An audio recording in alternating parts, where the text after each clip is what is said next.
hasn't been offered a 3x5 card and a pencil for any questions you might have, you can get one at the back of the room or just put your hand up and someone will bring you one.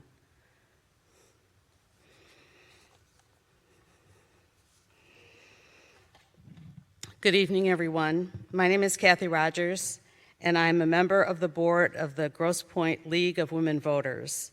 This forum is for the general election on Tuesday, November 4th, 2025.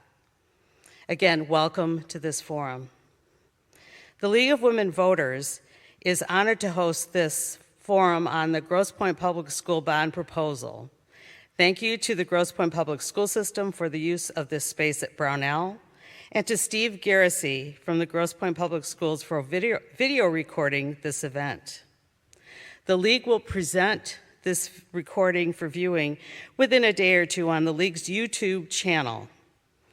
We ask that you now please silence your cell phones and devices, and individual recording of this program is not permitted. Again, if you have questions for our speaker, please write them down on a card available from one of our volunteers. The League has also gathered questions from the community, including through our website. All of these questions will be and have been sorted for relevancy and redundancy. I will pose these questions to Dr. Tuttle at the end of her presentation. We also encourage citizens to follow up with individual members of the school board and the administration if their questions aren't answered here. I would like to remind the community that Grosse Pointe League of Women Voters is a 501c nonprofit.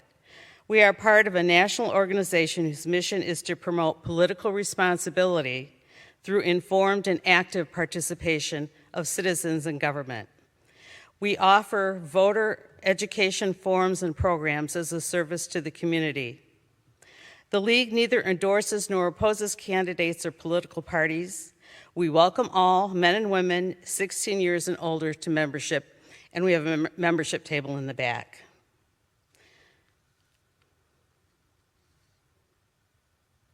There are some people in the League I would like to thank for their assistance this evening, and they include our members Patty Cardoza, Carol Bender, Joanne Swanson, Holly Corey, Mary Zahler, Jerry LaPratt, Catherine Dumke, and Judy Florian.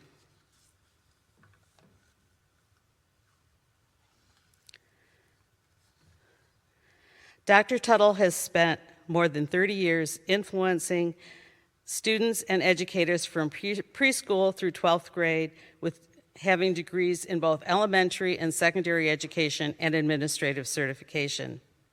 Dr. Tuttle also holds a doctorate in educational leadership from Central Michigan University, where she studied the role of humor in effective leadership. As a passionate advocate for public education, she serves as Region 6 legislative representative for the Michigan Association of School Administrators and frequently collaborates with state policymakers. Now in her 16th year as a superintendent and her second leading the Grosse Pointe Public School System, Dr. Tuttle is passionate about helping every student discover their potential. Guided by the belief that people come first, Dr. Tuttle inspires continuous growth, compassion, and excellence in every facet of learning.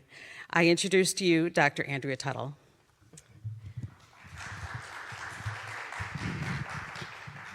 Thank you, Kathy. I appreciate that.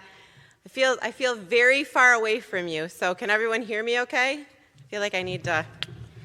Mr. Garrissey told me I had to speak behind the podium because the camera's on the podium, right, Mr. Garrissey? So I'm going to try to do so, although I like to be out and about. Just out of curiosity, as you were entering today, I asked some of you if you were graduates of Grosse Pointe. Can you just raise your hand? I'm just curious. So we have a lot of legacy families in the audience, and I presume that you chose to stay in Grosse Pointe in part because of the schools and what they afforded you and what they've afforded possibly your children and now on to grandchildren. So I'm excited I'm going to tell you a little bit about myself. I'm going to tell you about the process of how we came to the projects that are included in the bond. Then I'll talk a little bit about the bond itself and then open it up to questions. So Kathy did a nice job introducing me, but I wanted to share one other component of it. I was a superintendent in a previous district for 14 years. I loved that district. I intended to stay in that district until I saw the posting for Grosse Pointe Public Schools superintendency. And Grosse Pointe has a special place in my heart because my mom grew up in this area and actually attended what is now Grosse Pointe Academy, but was Sacred Heart Academy at the time, if any of you recall that. And so I spent a lot of time as a youth in Grosse Pointe and absolutely loved the community. And so decided to apply and was fortunate enough to be offered and accepted the position. Very excited to be here. An incredible educational experience for all of our students. History has proven that time and time again. I don't need to tell any of you that. I presume that you know that. So I also want to thank all of you for being here this evening. It's a beautiful fall day in October, and you could be elsewhere, so I appreciate you being here to be educated about our bond proposal. A little bit about the process itself. When I first took over the helm, the reins of superintendency, I knew right away that we had a sinking fund that was expiring, we had an operational millage that was expiring, we had an enhancement millage from the RESA that needed to be passed, and then the last thing was a bond proposal that we needed to do this year in order to maintain our current mill rate. And so that brought us to, in December, January, starting to plan as a Board of Education. And of course, the board approves. It's not something I just decide. The board approves to move forward with the bond proposal. Once that decision was made, then we had to decide how are we going to do so. And we very much wanted community involvement in that process, of which we had, and I'll talk a little bit about what we call the BAC, the Bond Advisory Committee, and how that was made up. But the things that we wanted, we as a board and I as a superintendent, our administrative team wanted to accomplish is that in this bond proposal, we wanted to ensure that every one of our facilities were touched in some capacity, that we looked at safety and security first, always. Secondly, clean, dry, warm. When we need it to be warm, we need our boilers to work and so forth. And then we looked at what else do we need to maintain what I consider to be majestic buildings, historic buildings. For those of you who know, many school districts are demolishing beautiful facilities such as Grosse Pointe has, and instead building perhaps more efficient, it's actually cheaper for new buildings. But part of the mystique of Grosse Pointe and what makes Grosse Pointe special and unique are our facilities. But they take a lot to maintain. So the document that I received early in my tenure, I call it the 252 document. That was a document that was created by Plant Moran, who are our owner's rep for the bond and our sinking fund. They had created in 2022, and it was basically a facilities assessment. They went into all of our buildings, assessed the needs, and they came up with $252 million worth of needs. What people don't understand, or sometimes it's hard to comprehend, is you don't just start crossing off the list until you get down to zero, because things continually get added to the list. Everything has a lifespan, whether it be parking lots, whether it be roofs, whether it be boilers, whether it be furniture, lighting, tuck pointing, safety and security upgrades, and the list goes on. So the board tried to take the 252 list. The first step was to ask the voters, and we thank all of you sincerely for approving the sinking fund mills. That will generate roughly $110 million over the next 10 years, and those funds are different from what the bond funds will be utilized for. So I want to point out the next thing to all of you. There are boards in the back, one for each of our schools, and I have two in the front. So I encourage you to please look at these boards. You can also, if you did not receive a brochure, there is a brochure that has a QR code on the back that has a lot of Q&As that have been asked throughout the process. We've been doing a lot of these presentations, and as people ask questions that are not included, we continue to add and update the Q&A. So please, if there are some questions this evening that have not been asked before, we'll certainly do that as well. And thank you to Mrs. Fannin, who's actually in the back. Many of you know Rebecca Fannin, who's been instrumental in all of this.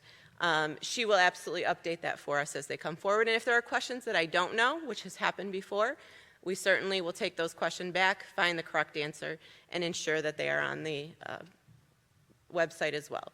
So what these boards contain, I'm going to move just a little bit here, but you can see this broken down because people will say to me, well, what's in the sinking fund versus the bond? And I'm going to show you in a minute the difference between a sinking fund and a bond.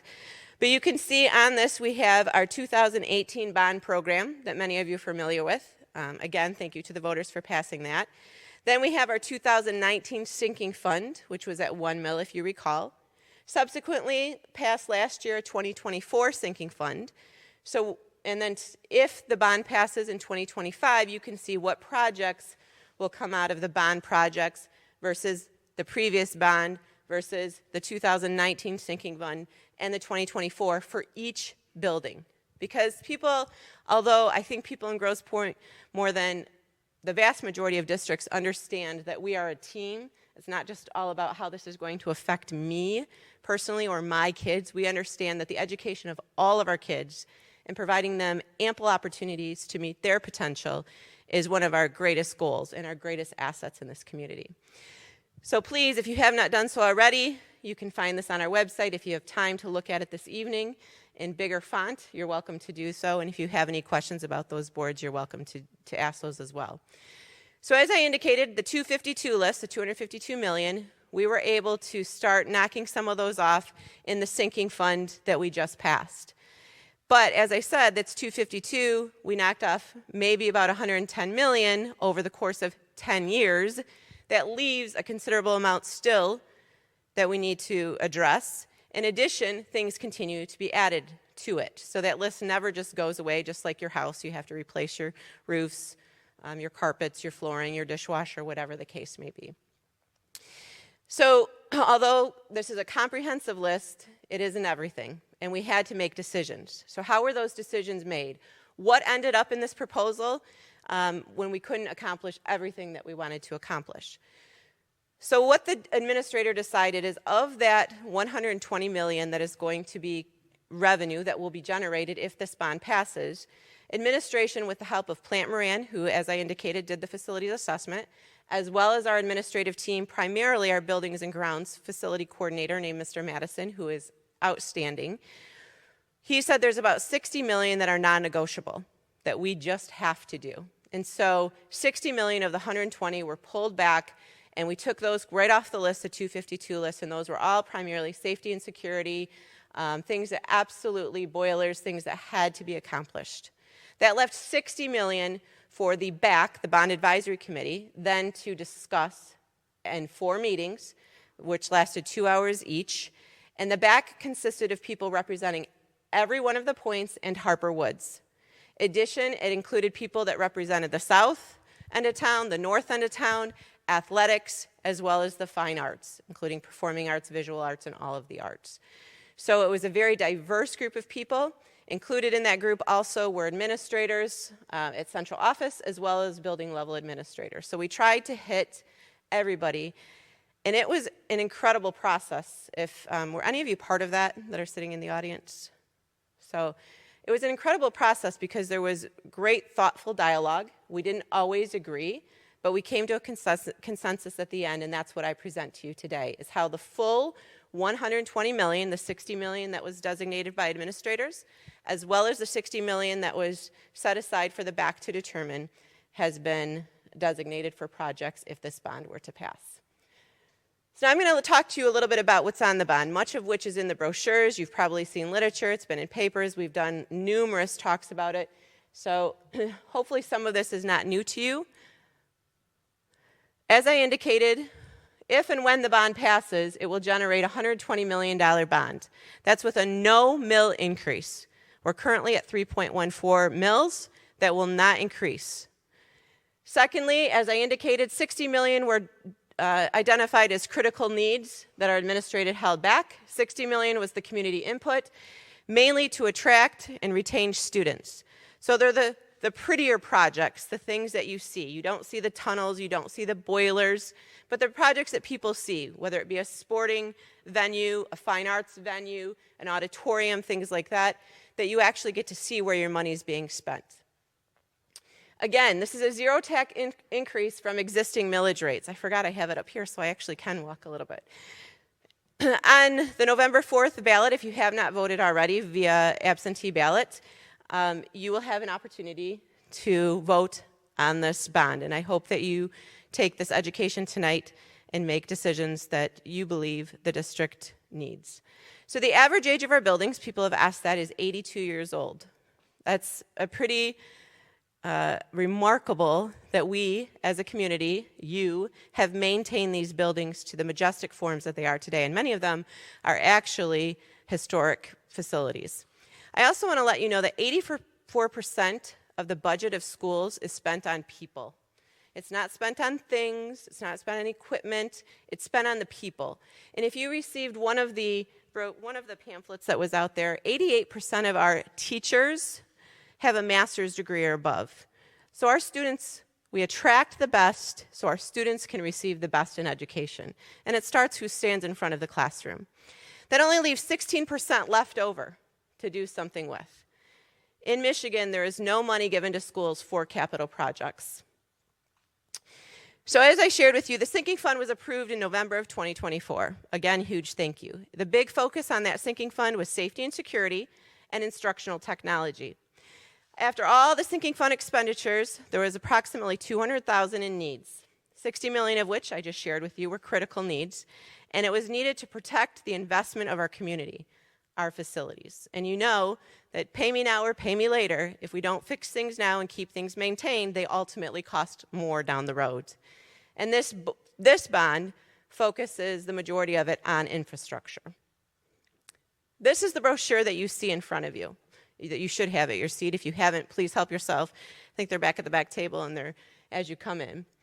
I'm not going to read this to you because I want to be respectful of people's time, and I know that you can read this yourselves.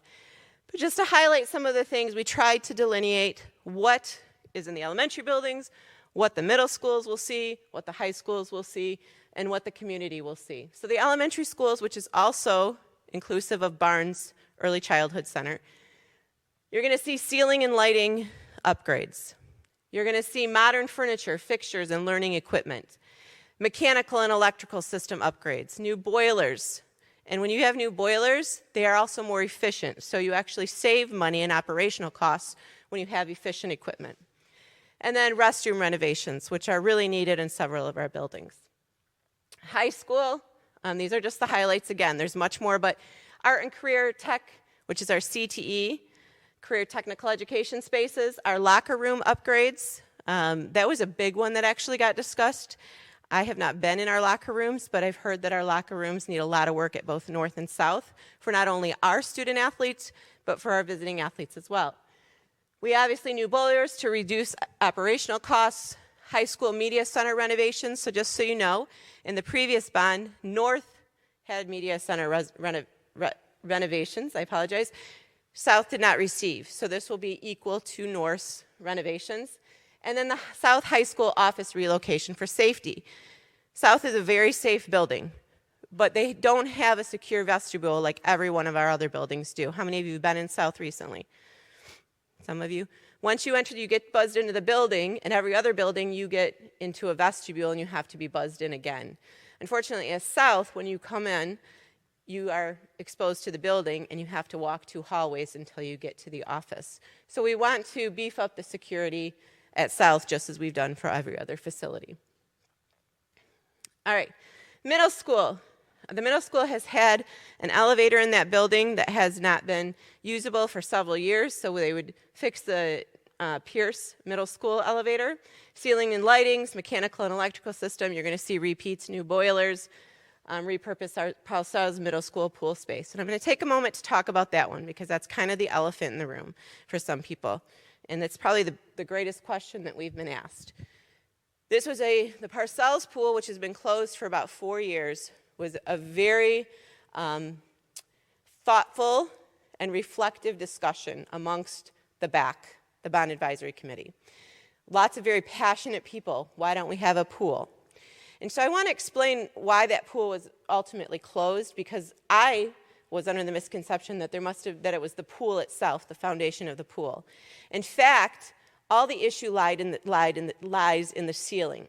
So when those pools, and when I say those pools in the district, when some of them were put in, a dehumidification center was not properly put in at the same time.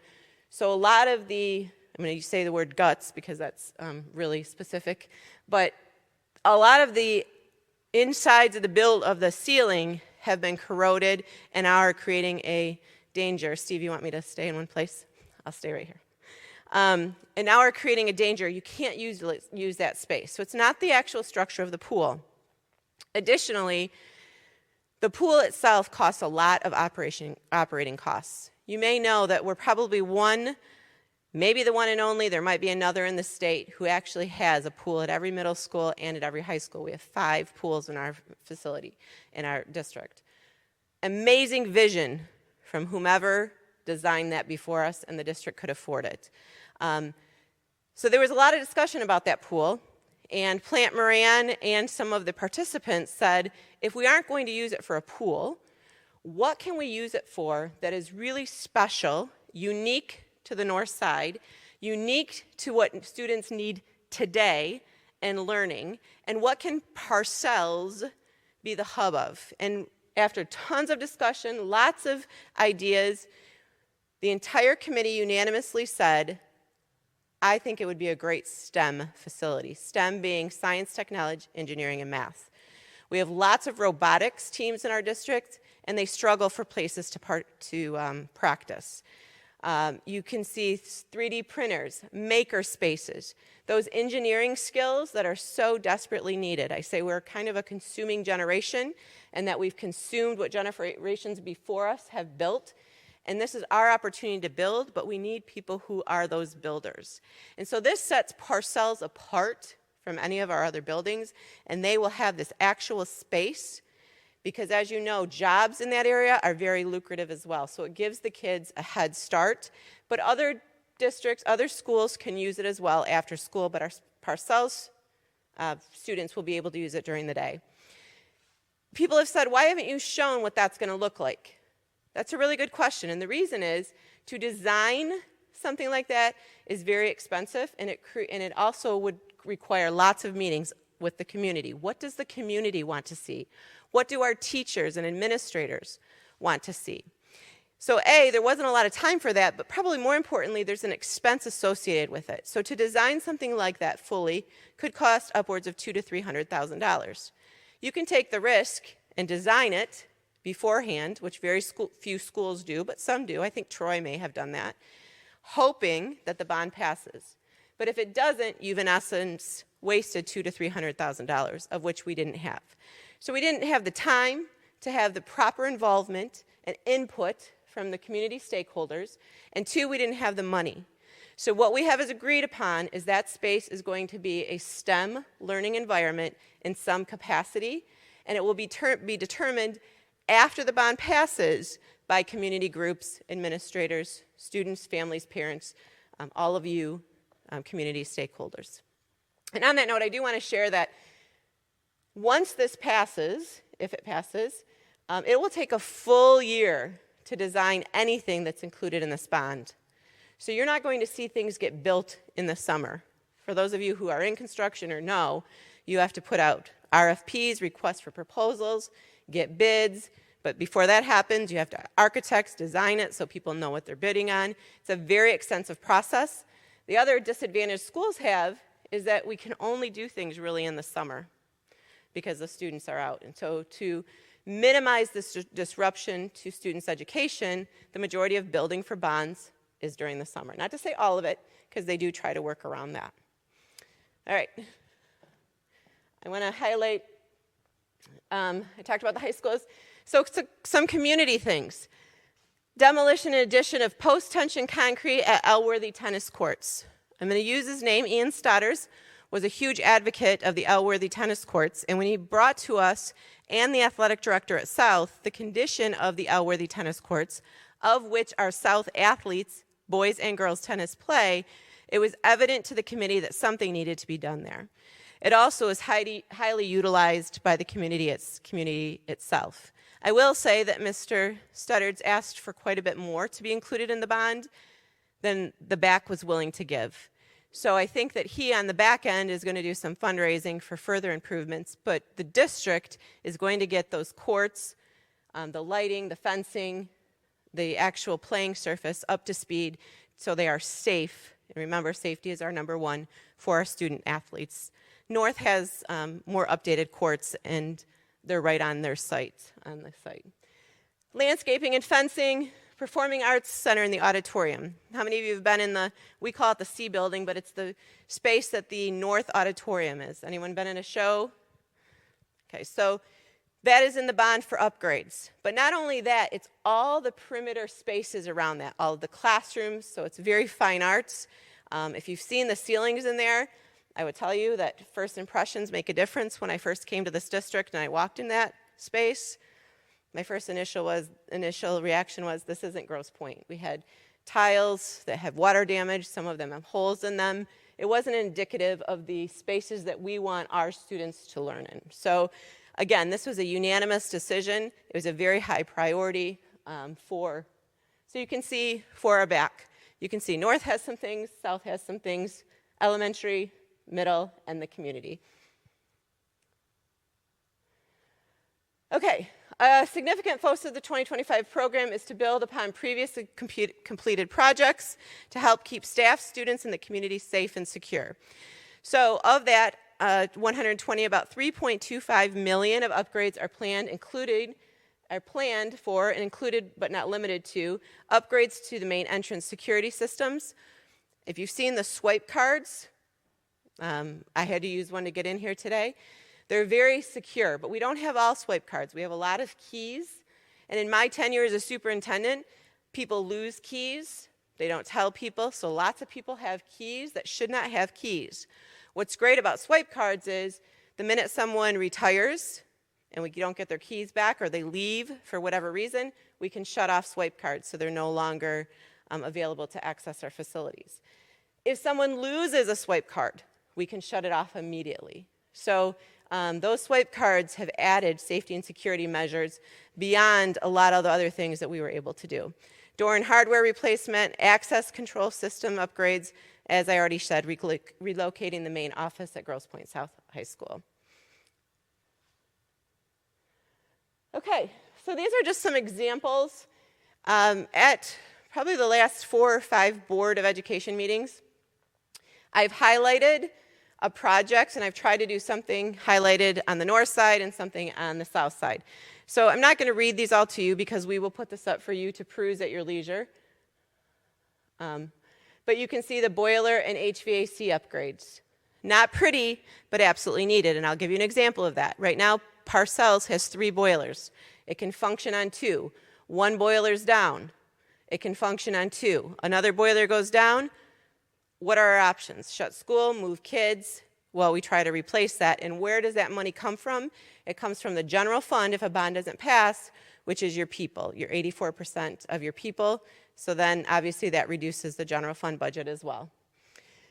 This particular bond replaces boilers at Barnes, Defer, Kirby, Ferry, and Parcells. Several of the other boilers have been replaced. Air conditioning only where it's most needed. There's been a little bit of misconception in this. There's $1 million allocated in the bond for air conditioning. $1 million in today's environment does not go very far. And what we have said is when the bond passes, we will get everybody in a room and decide how we're going to spend the $1 million on the most needy classrooms. Let me give you an example of that. The culinary arts classroom at South, which has stoves running, cooking, hot environment, does not have air conditioning. That would probably be a priority. Probably. Not guaranteeing that because that'll be a decision by the community. The other thing with air conditioning in these historic facilities is aesthetically, even if we did have enough money, 2 things. It's very costly to try to put air conditioning in historic facilities. If any of you have historic homes, you probably know that. But additionally, aesthetically, you would have units outside of your bricks and mortars of your building and tubes going into your facility. So not a good look. You try to hide those as much as possible because we do have some in the district and perhaps you haven't even seen them because you hide them behind bushes as much as possible.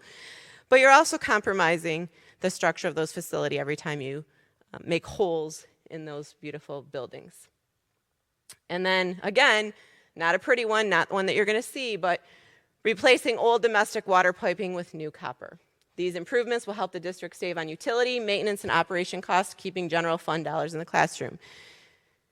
There were a few of the BAC committee members that said, I'm looking at things that are going to improve efficiency. That was their #1 goal, and so we were able to show how that would happen as well. This is as I indicated and I shared with you, but this is some pictures from the Grosse Pointe North Art Studio, TV production room. You can just see the cupboards need some love. The flooring needs some love. So this would all be renovated. These were the ceilings that I talked about, not indicative of, I think, the appearance that we want or we want our students. I always say when you're in a nice environment, it raises your level of how you think you should conduct yourselves. So the LED lighting, initially LED lighting was proposed to go everywhere in the district, but that was incredibly expensive. And if we'd agreed to that, we being the BAC, many of the other programs or facility improvements or furniture, whatever the case may be, would not have been able to happen. So when we say LED lighting, we're only talking about in common spaces, hallways, main entrances, bathrooms. That's where you're going to see the lighting the most. Again, you can't do everything, so you have to prioritize. Not that it's not needed, but we have to prioritize. I already talked a little bit about the Elworthy tennis courts in a previous slide, but here are some pictures of it. Parcells pool renovation. Here's some concept drawings of what it might look like. I will say one other thing about that space. Right now, our hub for our technology sits in the basement of Parcells, which is wet and concerning. So there had been talk of utilizing some of that space, it's a pretty large space as a pool, to bring, and I'm not positive that's going to happen, that'll all be in the design phase, which happens once a bond passes, but that will all be brought up to the main floor with temperature controls so that we don't have any issues, because when the technology goes out, it's very hard to communicate, it brings safety and security concerns and so forth. Again, LED lighting and ceilings. I just do want to point out the numbers. A major portion of the district has recently had LED lighting and ceiling upgrades. This $10.75 million, and that's a reduction. So it's a pretty hefty amount, but that's actually reduced quite a bit from what was initially proposed. It would replace the remaining areas of the district common areas that have not previously been completed. These areas being renovated are the Defer Elementary School, corridors, common areas. I'm not going to read all of those. It's all of the elementary, secondary, and high school, as well as Barnes. Second paragraph, upgrading ceiling lighting and replacing outdated fixtures in school buildings can lead to substantial operational costs by improving energy efficiency and reducing maintenance demands, and reducing the burden on the general fund. As I said, your program has a QR code. If you like it up here, you're welcome to have the QR code. And then I wanted to show, somebody had asked me, Jay, and I remember that as he came in, because that's my son's name too. So he had asked me as he was entering, and we actually had a slide on this, the current bond, if this new bond does not pass, would expire roughly in 2041. And when I say roughly, because taxable values impact it, how fast you can pay off that bond, can you add more to the principal, just like your house. You have a payoff date, but you could pay things off early. And then if the bond passes, two things that I want to show here. It will be a 3-series bonds, meaning that you're going to sell bonds in 3 series. The board decided at the last board meeting that the first series will be $25 million and will have to be sold before December. And then to be determined what the second and the third series amounts will be. But collectively, the sum total will be $120 million. And it's all determined on what projects you want to accomplish next. And you can sell bonds whenever you want to. So I say that because we started with a $25 million, because as I shared, projects won't actually become fruition until the summer of 2027. Two things I want to show on here. If you look 2040, you see that's when a portion of the bond, so if someone, I don't intend to be the superintendent that long, but if the new superintendent and board, and maybe we will have board members that'll still be here in 2040, if they chose to and they wanted to go for a no mill increase again, that would be the year that they would do that. Now, you can go for them any time and add to it, but if you wanted to go stick with the no mill increase, again, that's all dependent on taxable values and how quickly it's getting paid off. And the final, every series that you sell, whenever you sell it, is 20 years. So it would all come to fruition roughly in 2049. All right. I have nothing further, so I'm ready for the questions. They've been coming in kind of fast and furious as we were sitting there. Okay. So I'm going to try to not repeat ones. I'm going to try to answer them. Okay. Can you first explain the difference between a bond for funding schools, between bonds and sinking funds? Absolutely. I have worked on so many sinking funds and bonds in my last 16 years. So the easiest way I share to explain this or define the difference for audiences is as follows. When I started as a SOUP, or first sinking fund that I passed, if you were to cut off, and I apologize, I'll take this with me. All right, I'll stand here. If you were to cut off the roof of a facility and turn it upside down and shake it, anything that fell out could not be used in sinking funds. You would all fall out. We could not pay your salaries, nor can we in a bond, but you would fall out. Equipment would fall out. At that point, technology would fall out. When it originally started sinking funds, you couldn't use it for technology. You couldn't use it for transportation. You couldn't use it for supplies. You couldn't use it for furniture. You could use it for things that were bolted to the ground. You could use it for inset lockers, but not lockers that were not inset. So it was very specific.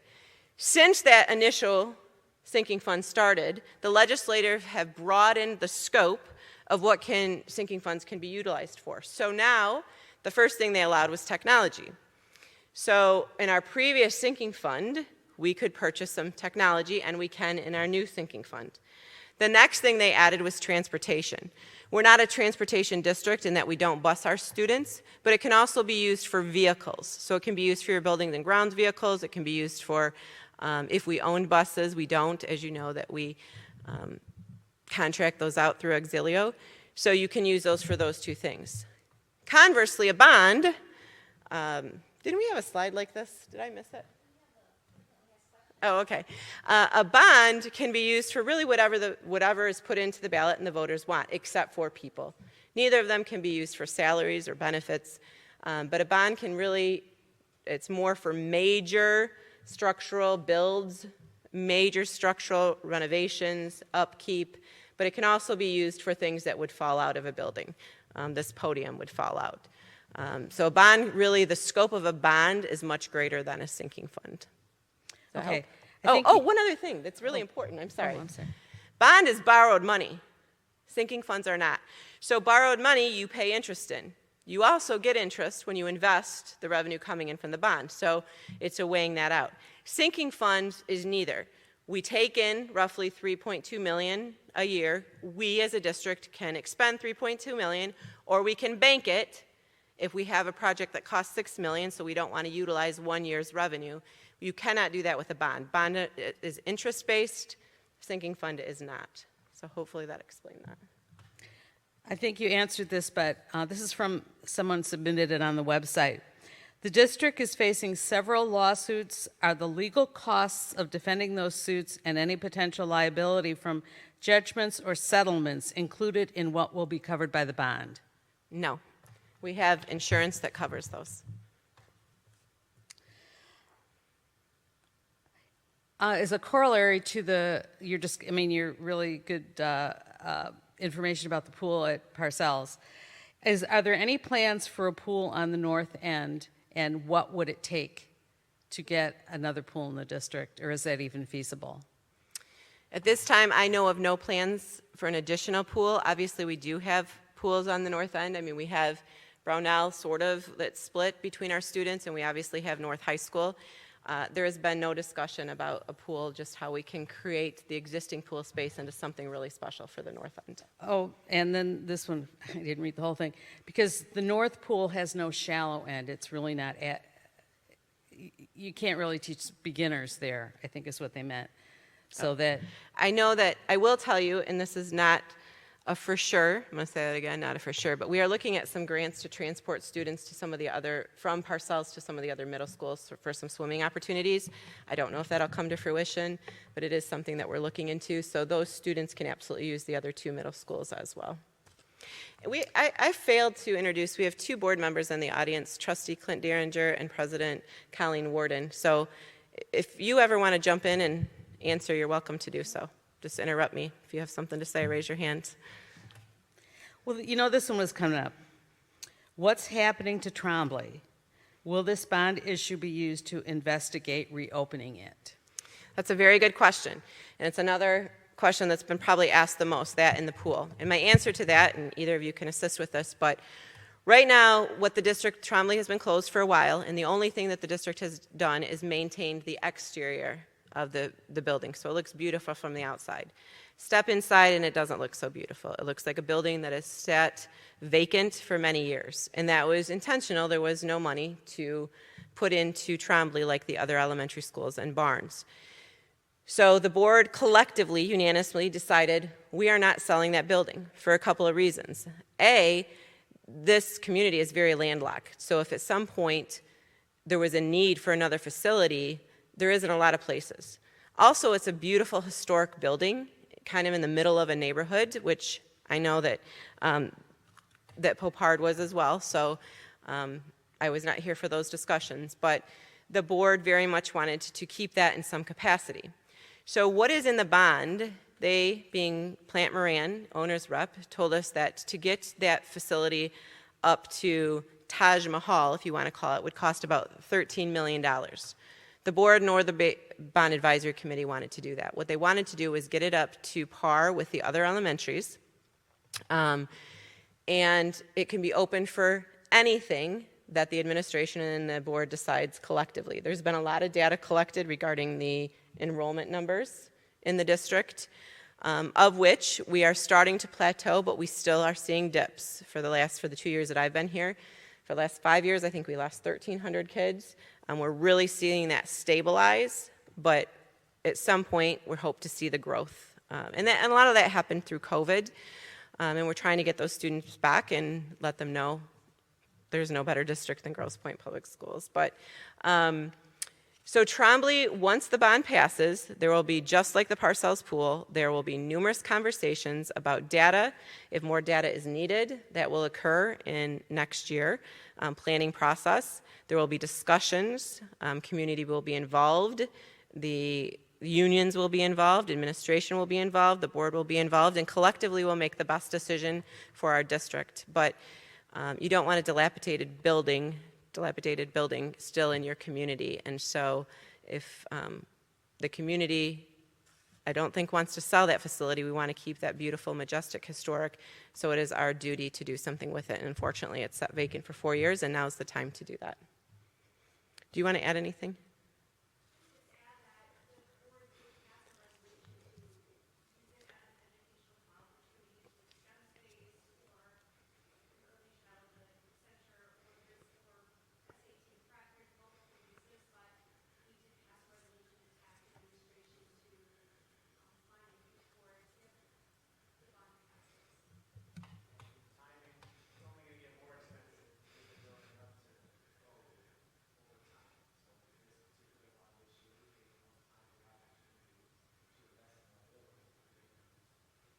Thank you. And the investment is roughly $6 million. I said the $13 million to get it, I don't know if I said that, but $6 million to get it up to speed, to be utilized in some capacity. I'm sorry. I think that you answered this next question. It was about the $5.8 million for Trombley. On the bond section of the Grosse Pointe Public School website, it shows $5.8 million for Trombley, which is vacant. And then it's why should we vote to invest in a building that the board closed rather than use the $5.8 million for projects where we have students right now? I think I kind of answered that, but you want me to continue? Okay, I'm sorry. Okay. Now, somebody seems to think that there's updates available about the Brownell pool. Is that, are there any Brownell pool updates? There are no updates about the Brownell pool. This must be the end of a conversation between people. How many buildings are owned by the Grosse Pointe Public School system? How many actual buildings other than the, I know this is the end of a strange conversation, that there are a lot of buildings that the school district has to keep up. To my But they're knowledge, not there are students. 13. There are 13 buildings. There's a preschool, 3 middle schools, 7 elementary, 2 high schools. Our administrative building used to be on 389. Everyone says 389. And obviously we sold that for housing. If you've driven down, they're beautiful housing. So there are 13 facilities. Our administration building is at North now, in the North High School. All right, this is back to the bonds. When will the existing bonds be paid off?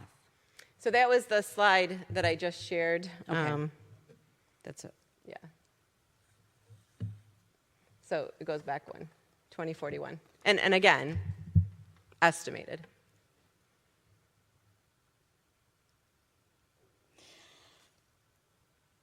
All right. There's someone else with inside knowledge. The current proposal earmarks $120,000, yeah, to replace the South High School track. Is it true that we rent out our track to other schools, and if so, do these revenues go toward the upkeep or replacement of the existing track? I suppose that question could go toward the PAC as well, since if the track is used by other schools. So I may need help with this one, but I'm going to talk to the PAC first. Okay. We do rent out the PAC. For instance, the Grosse Pointe Theater. As you know, they're building a new facility, but they have rented it. And there's a cost associated with it. It's all dictated by policy, and the costs are dictated. I don't know that we've rented specifically out the track, but there are categories. So I'm just going to say in general, if they're majority Grosse Pointe students, we don't rent it out. We allow our students to utilize our spaces. But if there's revenue generation on the other side, for instance, if there's a club that generates revenue for themselves, we do ask them to pay a fee associated with it. And where does that money go? Absolutely, it goes into upkeep of all of our facilities. I can't say specifically that we put track revenue expenditures into the track line item, but anything that two of you want to add on that? All right, this goes to, you've indicated that many of these bond funds are earmarked for urgent safety and maintenance needs. What will you do, and where will these funds come from if this bond does not get passed by the voters? Mm-hmm. And that's a concern. It comes out of the general fund. It's all we have. And so when I shared with you that 84% of the general fund equates to people, salaries, benefits, you have to look in negotiations how you can make up that difference, because you have to purchase a boiler if a boiler goes down and it's necessary. And so what happens in that situation is that concessions perhaps need to be made unilaterally throughout the district, and that makes it hard to retain top caliber educators, because you want your salaries and benefits, just like the private sector or anywhere, to be competitive, and Grosse Pointe wants them to be a place where we attract that 88% of teachers and who are above master's degree. Not every district can say that, and in fact, I don't know this, so I have no data to back this up, but I would suspect that not many districts can say that. So we have great educators, but we also have great support staff. We have great custodians. We just have a really great group of people who live in Grosse Pointe, who love this school district. I think our facilities, if you've been in any of them, are clean and pristine. And that only happens if you have the resources, monetary resources, as well as the physical resources, the people, to do that, to keep these Grosse Pointe at the stellar school district that it continues to be. All right, I'm going to read this one, but it's hard to read the writing, so it might take me a minute. Can you address the school district's plans to improve educational excellence and achievement among students at all grade levels in the face of what some have perceived as declines in our schools, as in rankings in the state and access and across the country? I'm not sure what they're referencing, because I don't know specifically, but I know one of our high schools was just ranked by U.S. World News and Report, I think number 11th, but it was 4th. It was number 11th in all schools, which is all private schools, but it was like 4th in public schools. But I see a school district, and I think our scores, we've shown them repeatedly at board meetings, and I think that I've put the highlights in green where we've improved in areas that we need to continue to look to improve, and we're always doing that, whether via curriculum, whether we do supports or interventions with students. I will tell you that having been in other districts, the amount of support and interventions provided to our students in Grosse Pointe, again, I would put up against any other district. On the flip side of that, I think it's really important that when you say all students, we have students on the other end of the spectrum who need support and that they are ready to go, and we can't hold students back. And that's always been a soapbox of mine, is that you have students who sit in classrooms and who are bored and need to be challenged. So something, and I'm going to speak for myself for a moment, but I always think districts need to be a district of opportunities for every student to reach their potential. And I'll use myself as an example. Although I wish I was a great artist, for whatever reason, I would say I have a roadblock in my brain to do so. I would certainly need support if I was going to be an artist. But it's important in K-12, pre-K-12, to expose students to a variety of opportunities so they can decide, or they can figure out what they're good at, what they love, what they're passionate, so that they can move forward in that. And I'm going to take a moment for this one, Kathy, if you don't mind. I'm going to give an example of that. One of my children would say that I forced them to take a culinary art class in high school. And they said they absolutely disliked it, they didn't learn anything, yada, yada, complain. And my response to that was, knowing what you don't like is equally as important as knowing what you do like. Because a lot of times people think they don't like something, but they've never tried it. So yeah, you tried it, you didn't like it. Conversely, you took a construction trade class and loved it, and you didn't want to be in that one either. So I always think of pre-K through 12, which is free to the students, not necessarily to the parents, I get that, but is just opportunities to explore. And so we're always looking for curricular ways to add to our curriculum, but it's a balancing act. You can't budgetarily have 5 kids in a class.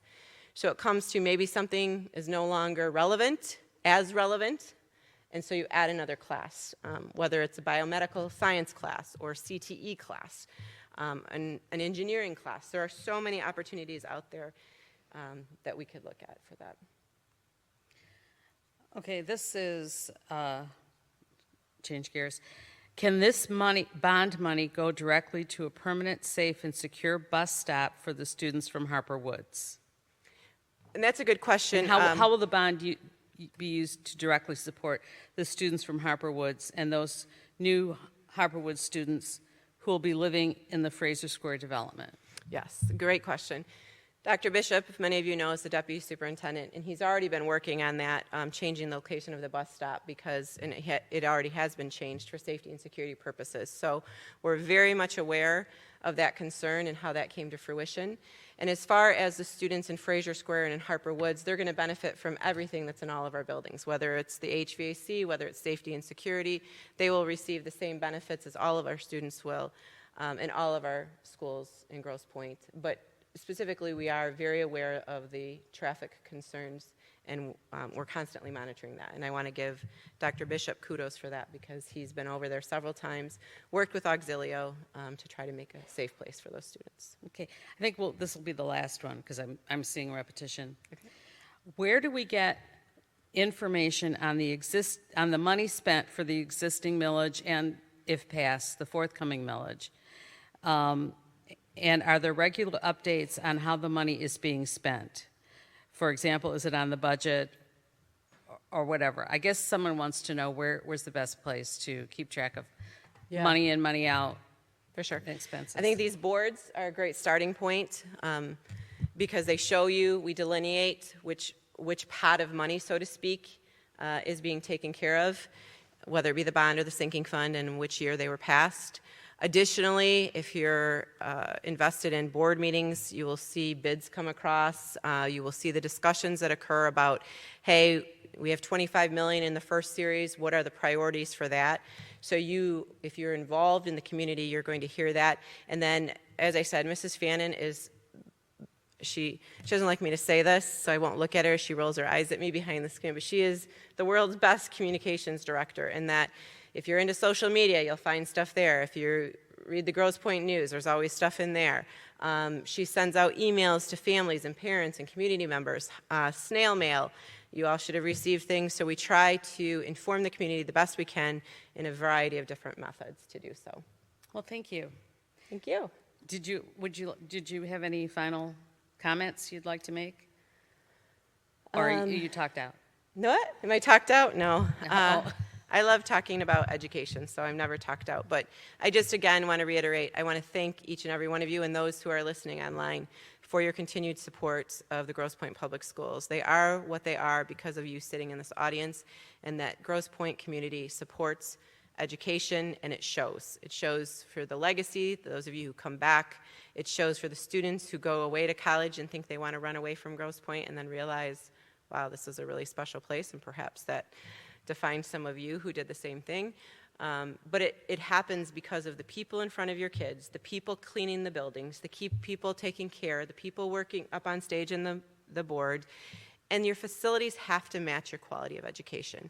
And I think that our facilities, as I said, are historic, they're majestic, but they're expensive to upkeep, and if you want to maintain that, there's a cost to that, and we hope that you will support that as well. So, and thank you for coming out this evening.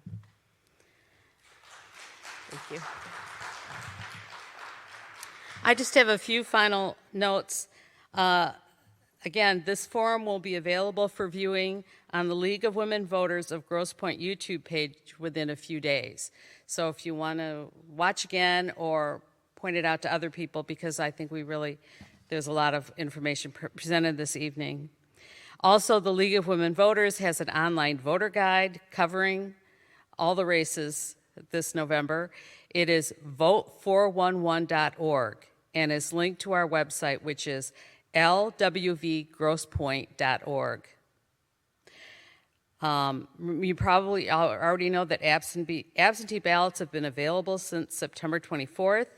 You can mail yours back, but we recommend use this option if there are at least 2 weeks before the election. If it's later than that, you should use the drop box outside your city hall. And finally, since you're here, you already probably know, Election Day is Tuesday, November 4th, 2025. Polls will be open from 7 a.m. to 8 p.m. I'd like to thank Dr. Tuttle again, and to you, our audience, for your gracious attention. It's good night and have a good evening.